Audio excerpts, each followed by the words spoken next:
오늘은 성경의 초자연적 세계관 3강, 한때 왕이었고 장차 왕이 될 사람들이라는 주제를 가지고 말씀을 드립니다.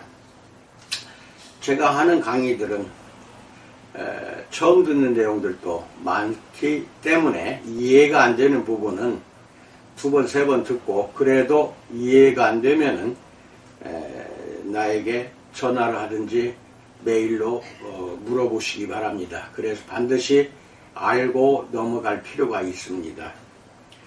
매우 중요한 내용들이니까 잘 들으시기 바랍니다. 우리는 먼저 하나님의 천상회의에 대해 간략히 살펴보았습니다. 천상회의는 하나님의 보이지 않는 가족이자 실행위원회입니다. 그 밖의 다른 것들도 살펴보아야 하는데, 특히 예수님과 사탄 같은 주요 등장인물이 성경의 큰 그림에서 어떤 역할을 맡았는지 하는 내용입니다. 하지만 보이지 않는 세계로 들어가기 전에 우리 인간에 대해 새롭게 돌아볼 필요가 있습니다. 자신의 회의기구를 통해 보이지 않는 세계를 통치하시는 하나님의 방식을 볼 때 우리는 이 땅에 대한 하나님의 통치, 즉 하나님 나라의 통치가 어떤 방식이었을지도 짐작할 수가 있습니다. 그 통치는 창세기의 에덴 동산에서 시작이 됩니다. 첫 번째, 에덴, 하나님의 집무실에 대해서 알아봅니다. 에덴 동산이란 말을 들으면 가장 먼저 무엇이 떠오르는가요? 내가 이 질문을 던질 때 사람들은 대부분 아담과 하와를 생각합니다. 에덴은 그들의 집이었습니다. 하나님이 그들을 에덴에 두셨습니다. 창세기 2장 15절로 25절. 하지만 에덴은 하나님의 집이기도 했습니다. 에스겔은 에덴을 하나님의 동산이라고 부릅니다. 에스겔서 28장 13절, 31장 8절로 9절. 이는 그리 놀랄만한 표현이 아닙니다. 아마도 더 놀라운 사실은 에스겔이 에덴을 하나님의 동산이라 부를 뿐 아니라 바로 이어서 그곳을 하나님의 성산, 에스겔서 28장 14절이라고 부른다는 점입니다. 많은 고대 종교에서는 울창한 동산과 사람들이 좀처럼 접근하기 힘든 높은 산들을 신들의 거주지로 여겼습니다. 성경에서도 에덴을 이런 동산과 산의 이미지로 묘사합니다. 에덴은 하나님의 집이었고, 따라서 하나님은 이곳에서 일을 처리하셨습니다. 이곳은 그분의 본부이자 집무실이었습니다. 그리고 하나님이 임재하시는 곳에는 하나님의 회의기구가 함께 했습니다. 두 번째, 하나님의 형상 담지자에 대해서 알아봅니다. 성경에서 가장 중요한 본문 중 하나는 하나님이 그분의 회의기구와 더불어 에덴에 계셨다는 사실을 귀띔해 줍니다. 창세기 1장 26절에서 하나님은 이렇게 말씀하십니다. 우리의 형상을 따라 우리가 사람을 만들자 라고 말합니다. 하나님은 자신의 취지를 일단은 우리에게 공표하십니다. 하나님이 누구에게 말씀하시는 걸까요? 바로 천군, 즉 하나님의 천상회의입니다. 하나님은 삼위일체의 다른 일원들에게 말씀하고 계신 것이 아닙니다. 하나님이 아시는 일을 삼위일체의 다른 일원들이 모를 리가 없기 때문입니다. 이 장면에서는 하나님이 공표하시는 내용, 즉 하나님이 이미 결정하신 바를 일단은 우리가 뒤늦게 알게 되는 것입니다. 이 장면은 이해하기가 쉽습니다. 마치 내가 친구들에게 우리 피자 먹자 라고 말하는 것과 같습니다. 이렇게 하자 충분히 명쾌하지 않습니까? 하지만 우리가 놓쳐서는 안 될 것이 또 하나 있습니다. 즉 하나님은 자신이 결정하신 바를 실행하실 때 그 일단의 무리를 참여시키지 않으십니다. 여기서는 우리가 앞서 살펴봤던 천상회의 장면과 일이 다르게 진행이 됩니다. 즉 사람을 창조하실 때 천상회의의 일원들은 하나님의 의사결정에 참여하지 않습니다. 그 다음 구절은 인류가 창조될 때 오직 하나님만 창조 일을 수행하셨다고 기록합니다. 창세기 1장 27절. 인류를 창조할 때만큼은 하나님이 직접 주도하십니다. 앞에서 말한 피자의 비유로 다시 돌아가 봅시다. 만일 내가 피자를 사 먹자고 말한 후에 곧바로 모두를 피자 가게로 데리고 와서 음식값을 지불한다면 그것은 나 혼자서 이 모든 일을 실행한 것이나 다름없습니다. 이것이 바로 이 본문이 말하는 방식입니다. 하나님만이 홀로 인류를 창조하실 것이란 점은 이치에 맞는 말입니다. 하나님의 전상회의에 속한 신적 존재들에게는 그럴 만한 능력이 없습니다. 하지만 이 사실은 또 다른 특이점을 낳습니다. 창세기 1장 27절에 따르면 인간은 하나님의 형상으로 창조되었습니다. 영어 성경 LEB 번역에는 하나님이 자기의 형상대로 사람을 창조하시고 라고 되어 있습니다. 도대체 무슨 일이 있었길래 26절의 우리의 형상이 자기의 형상으로 바뀐 것일까요? 사실 아무 일도 일어나지 않았습니다. 창세기 1장 26절로 27절에서 우리의 형상이란 표현이 자기의 형상으로 바뀐 것은 한 가지 흥미로운 사실을 알려줍니다. 우리의 형상을 따라 우리가 사람을 만들고 라는 하나님의 진술은 하나님과 하나님의 말씀을 듣는 자들 사이에 어떤 공통점이 있음을 의미합니다. 그 공통점이 무엇이든 간에 하나님이 인간을 창조하신 이상 인간도 그 점을 공유하게 될 것입니다. 즉 우리는 어떤 식으로든 하나님과 닮아 있을 뿐 아니라 천상회의에 속한 신적 존재들과도 닮아 있습니다. 성경은 그 공통점을 하나님의 형상이란 표현으로 전달합니다. 창세기 1장 26절을 더 잘 번역한다면 다음과 같을 것입니다. 하나님이 사람을 자신의 형상으로서 창조하셨다. 사람이 된다는 것은 하나님을 형상화하는 존재, 즉 형상 담지자가 되는 것입니다. 말하자면 신분상 우리는 하나님을 대표하는 자들입니다. 하나님의 형상은 하나님이 우리에게 주신 지력과 같은 어떤 능력이 아닙니다. 우리는 능력을 잃어버릴 수 있습니다. 하지만 그럴지라도 하나님을 형상화하는 존재라는 신분은 잃어버리지 않습니다. 그 신분을 잃어버린다는 것은 사람이기를 포기하는 것이나 다름없습니다.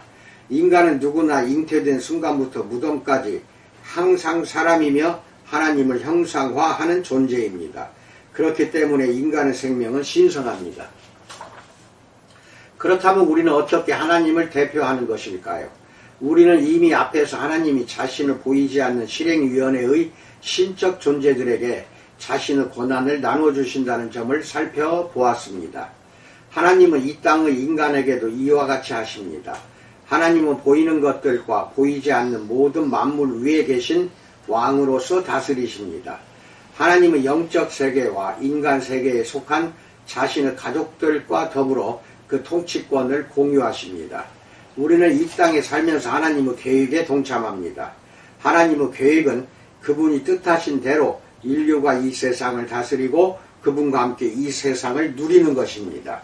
하나님은 우리가 그 일을 어떻게 감당해야 하는지도 보여주셨습니다. 예수님은 하나님을 대표하는 일의 궁극적인 모범이십니다. 예수님은 보이지 않는 하나님의 형상 골로새서 1장 15절 그리고 하나님의 본체의 형상으로 불립니다. 히브리서 1장 3절. 바로 그런 이유로 우리는 예수님을 본받아야 합니다. 로마서 8장 29절 고린도후서 3장 18절. 네 번째, 두 회의 기구 한 운명에 대해서 알아봅니다. 이쯤에서 당신은 대강 알아챘을 것입니다.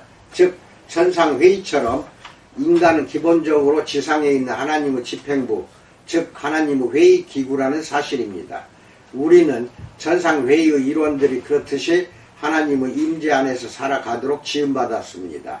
하나님을 즐거워하고 그분을 영원토록 섬기도록 지음받았습니다.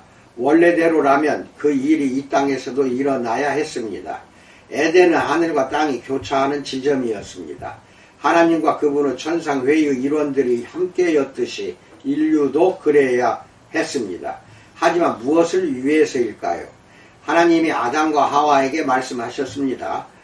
창세기 1장 28절에서 생육하고 번성하여 땅에 충만하라, 땅을 정복하라, 땅에 움직이는 모든 생물을 다스리라 라고 말합니다. 이것이 바로 하나님의 형상 담지자들에게 주어진 임무입니다. 인류는 피조세계 위에 세워진 청지기이자 왕으로서 하나님을 섬겨야 했습니다. 인류는 자신들에게 주어진 바 세상 곳곳에 흩어져서 에덴을 전 지구적으로 확장하는 것, 즉 하나님 나라를 성장시켜야 했습니다. 그 일은 아담과 하와 두 사람이 감당하기에는 너무 큰 일이었기 때문에 하나님은 그들이 자녀를 낳기 원하셨습니다. 우리가 알듯이 아담과 하와가 그의 후손들은 실패했습니다. 아담과 하와와 그의 후손들은 실패했습니다. 인류는 범죄를 저질렀습니다. 만일 그 일이 일어나지 않았다면 온 세상은 에덴이 되었을 것입니다.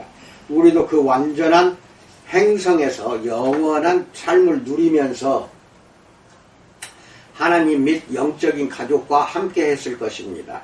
하나님은 인류를 사랑하셨기에 아담과 하와를 용서하셨습니다. 하지만 그날 이후로 모든 인류는 아담과 하와의 발자취를 따를 수밖에 없는 운명에 처했습니다. 우리는 불멸성을 잃어버리고 하나님의 간섭하심이 없다면 죽어마땅한 존재가 되었습니다. 로마서 6장 23절. 우리는 죄인입니다. 우리에게는 구원이 필요합니다.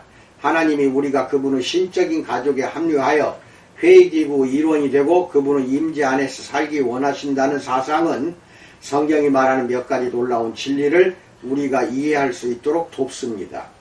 이러한 사상은 성경이 우리 신자들을 하나님의 아들들 또는 하나님의 자녀, 요한복음 1장 12절, 11장 52절, 갈라디아서 3장 26절, 요한일서 3장 1절로 3절, 하나님의 가족으로 입양된 존재, 갈라디아서 4장 5절로 6절, 로마서 8장 14절로 16절, 하나님과 그 나라의 상속자, 갈라디아서 4장 7절, 디도서 3장 7절, 야고보서 2장 5절, 이자, 신성한 성품에 참여하는 자, 베드로후서 1장 4절, 요한일서 3장 4절이라고 말하고 예수님이 다시 오실 때 약속하시기를 우리로 하여금 하나님의 낙원에 있는 생명나무 열매를 먹게 하고 계시록 2장 7절, 예수님 자신과 더불어 그분의 보좌에 앉혀 계시록 3장 21절 만국을 다스리게 하겠다고 약속하신 이유를 설명해 줍니다.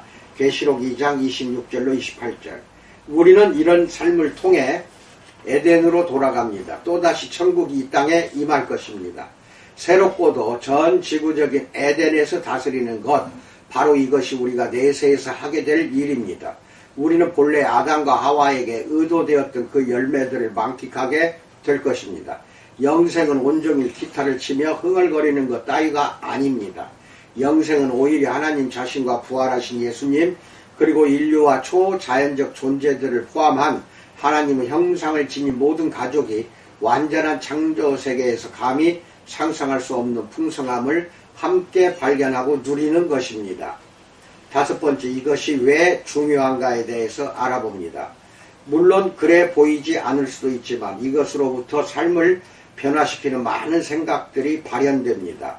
만일 우리의 삶이 하나님을 드러내고 그분의 계획을 반영한다는 사실을 의식하며 살아간다면 비록 아직은 그 계획을 잘 모른다고 해도 일상을 살아가는 우리의 태도에 큰 변화가 일어날 것입니다.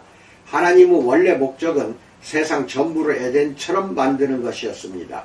하나님은 에덴에서처럼 온 세상에 대한 자신의 선한 통치를 확장시키는 일에 인류가 참여하기를 원하셨습니다. 하나님은 아담과 하와에게 자녀를 낳고 창조세계의 주인이자 청지기가 되라고 말씀하셨습니다. 창세기 1장 26절로 28절. 그 명령은 인류의 타락 이후에도 취소되지 않았고 끔찍한 홍수 사건 이후에도 되풀이되었습니다. 창세기 8장 17절, 9장 1절. 에덴은 잃어버린 바 되었으나 하나님은 이를 회복하기로 작정하셨습니다. 궁극적으로 하나님의 통치, 즉 하나님 나라는 예수님이 재림하시고 하나님이 새 하늘과 새 땅을 창조하실 때 온전히 회복될 것입니다. 계시록 21장과 22장의 새 하늘과 새 땅은 에덴과 무척 닮아 있습니다. 그 사이에 우리는 하나님의 진리와 예수님의 복음을 곳곳에 전파할 수 있습니다. 또한 우리는 모든 장소에서 우리가 만나는 모든 사람에게 하나님을 대표할 수 있습니다. 우리는 예수님이 그 계획을 완성하실 날을 고대하면서 지금 여기서 에덴 회복을 위한 하나님의 대행자로 살아갑니다. 우리 자신은 하나님의 대행자, 즉 하나님의 형상 담지자로 여기는 일은 우리가 내리는 결정이 중요하다는 것을 의미합니다. 더 이상 죄로 잃어버린 바 된 자가 아닌 그리스도인들은 성령의 도우심을 힘입어 하나님의 계획을 성취할 수 있습니다. 우리가 이곳에 있는 이유는 하나님과 함께하는 삶의 유익을 전하고 복음이 필요한 자들에게 어떻게 하면 그들도 그 유익을 함께 누릴 수 있는지를 말하기 위함입니다. 우리는 일생토록 수많은 사람들과 교류합니다. 이러한 만남을 통한 사람들의 기억은 잔물결처럼 퍼져나가 그들의 인생 그리고 그들이 접촉하는 모든 사람에게까지 영향을 미칩니다. 우리는 사람들에게 하나님과 함께하는 인생을 보여줄 수도 있고 하나님 없이 사는 인생을 보여줄 수도 있습니다. 그 중간지대란 없습니다. 모든 사람이 하나님의 형상 담지자라는 지식은 우리로 하여금 인간의 삶을 그 자체로 신성하게 여기도록 종용합니다. 이것은 삶과 죽음을 다루는 중대한 윤리적 결정 너머로 확장되어 우리가 서로를 이해하고 타인과 관계하는 대부분의 방식들에 영향을 미칩니다. 인종차별은 하나님의 세계에서 설 자리가 없습니다. 불의는 하나님을 대표하는 일과 양립할 수 없습니다. 집이나 회사나 정부에서 행해지는 권력의 남용은 불경건한 것입니다. 하나님은 에덴에 있던 자신의 자녀들을 결코 그런 식으로 대우하지 않으셨고 그러므로 우리도 하나님의 형상 담지자인 동료들을 그렇게 대해서는 안 됩니다. 마지막으로 우리가 하나님의 형상 담지자로서 하나님을 대표한다는 사실은 그분을 영화롭게 하는 모든 직업이 신령한 소명이 될 수 있음을 의미합니다. 합법적인 모든 일은 우리의 세상을 에덴으로 만들고 하나님의 형상 담지자인 동료들을 축복하는 것의 일환이 될 수가 있습니다. 하나님은 우리의 직업이 무엇이냐에 따라 좀 더 거룩하거나 특별한 것으로 간주하지 않으십니다. 오히려 하나님은 우리가 부르심 받은 자리에서 어떻게 하나님을 드러내느냐에 관심을 두십니다. 우리는 어둠에 맞서면서 하나님의 모든 사람을 위해 궁극적으로 체험했으면 하는 삶을 공유할 수 있습니다. 그 일이 화려할 필요는 없습니다. 주어진 자리에서 그 일을 행하면 됩니다. 에덴에서 하나님이 기대하셨던 바가 화려했기에 그만큼 처참하게 그 기대가 무너졌습니다. 오직 하나님만 완전하십니다. 비록 신적 존재라 해도 불완전한 존재들의 손에 있는 자유의지는 비극적 결과를 초래할 수가 있습니다. 이상입니다. 여러분들 이렇게 빨리 제가 강의하다 보면은 잘 이해가 못하고 넘어가는 부분도 있을 것입니다. 제가 말하는 성경 구절도 찾아가면서 한번 영상을 듣고 끝내지 마시고 영상 중에 잘 이해 안 되는 부분 다시 일시정지를 시켜놓고 또 들어보시고 들어서 보신다면은 충분히 이해하리라고 믿습니다. 오늘 나머지 시간도 우리 주님의 은총 속에서 평강의 복을 누리시기를 바랍니다. 감사합니다.